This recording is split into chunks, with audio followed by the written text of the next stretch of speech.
Yes, hello mga bok. Good morning. Sa mga nakikita niyo po sa mga oras na to is nakaangkas sa akin ang asawa ko. Dahil kaninang umaga, pagising niya, nakita niya na nalalagas na yung buhok niya. Alam niya naman na ganun talaga yung mangyayari, pero medyo malungkot siya dahil unti-unti na nawawala yung buhok niya. Pinahiram niya ako ng gamit para tuluyan na lang din siyang magpakalbo. Pero wala talaga kaming mahiraman. Kaya nag-decide na lang ako na dalhin ko na lang siya sa salon. Halos lahat ng salon na napuntahan namin puno, may mga waiting pa. Kaya ito, no choice kami. Sa men's barbershop ko na lang siya dinala, dadalhin. Okay lang naman daw sa kanya kasi kakalbuhin lang naman daw siya. Nag-uusap nga kami dalawang yan kung ano daw magiging itsura niya. Sabi ko, wag mo intindihin masyado yung itsura mo. Tutubo naman yan. Ito na nga, nakarating na kami. Swerte, may bakanting isa. Kami na kagad. At ito, isasalang na kagad siya.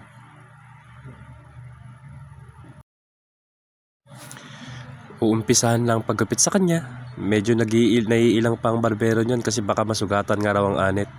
Sabi ko basta dahan-dahanin na lang kasi baka masaktan. Nagtatanong pa nga ang barbero niyan kung bakit to nakakalbo. Siyempre hindi natin pwede pagkaitan detalye. Kaya sinabi ko, ito lang ang tatandaan mo. Laban ko. Tapos na siya. Ako naman. Alam ko naman na may idea na yung barbero na gagawin ko to kasi kinausap niya ako sa labas. Tinanong niya na baka gagayahin ko nga raw siya. Siyempre, para hindi daw halata, tatanungin niya pa rin ako. Medyo bumagal nga ang pick up niya dyan kasi tinatanong niya pa ako kung anong gupit. Kaya siyempre sinasabi ko, parehas kami. Sabi pa nga niya sa akin kung sigurado raw ba ako. Sa mga oras na yan, wala pang idea yung asawa ko. Pakalbo ka din? Yung pangit mo. Pangit ang pakalbo. Sige. Nasabayan ka lang kayo, kaya ganun. Oo. Iiyak pa yan. Nasabayan ka lang kayo. Siyempre, laban ko rin yan. Ang pagmahal. Talagang hindi kayo iwa kahit anong mangyari.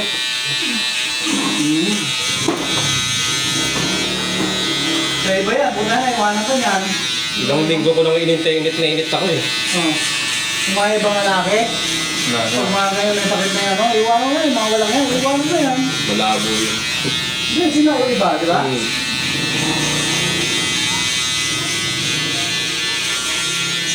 Dahil mga walang nagpapagay na ano. Uy, huwag ka na umiyak. Ayan. Ayun. Hindi naman bato yung pinatanggal, buhok lang, tutubo naman yun. Ay, yan. Yung mahal na mahal ka ng asawa mo, kaya ganyan. Sinasabayang na niya kung ano yung ano mo. Libang. Okay. Naawan, Diyos. Laban lang. Mapapanalo na yung laban na yan. Isa ko ang babae ko. 44. By distro. Tapos nalaman nung bayan ko na sabi din. Ano bilang mo rin, dalawa na rin. Kapamilya na rin. Oo, hanggang ngayon. Ang dabo nga. Nagkarama yun. Pero naka-recover yung titang kong babae. Para ngayon, mga yun. Naka-recover na siya. Pag sinampal ng karma, hindi na makakaahon yun. Ganun lang yun. Yung pamilya ng iba, hinarap siya yung tatlo. Tapos, kung yung umuwi, bumalik, ayaw na ng pamilya niya. Ayaw ng mga anak niya. Siyempre, nakasurvive mo.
Ayan na, tapos na.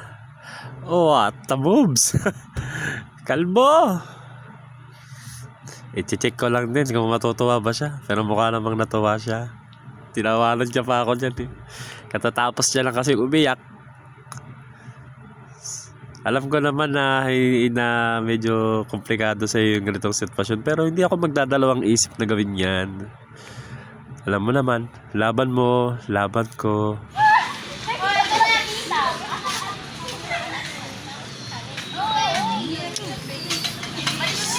Gara oh.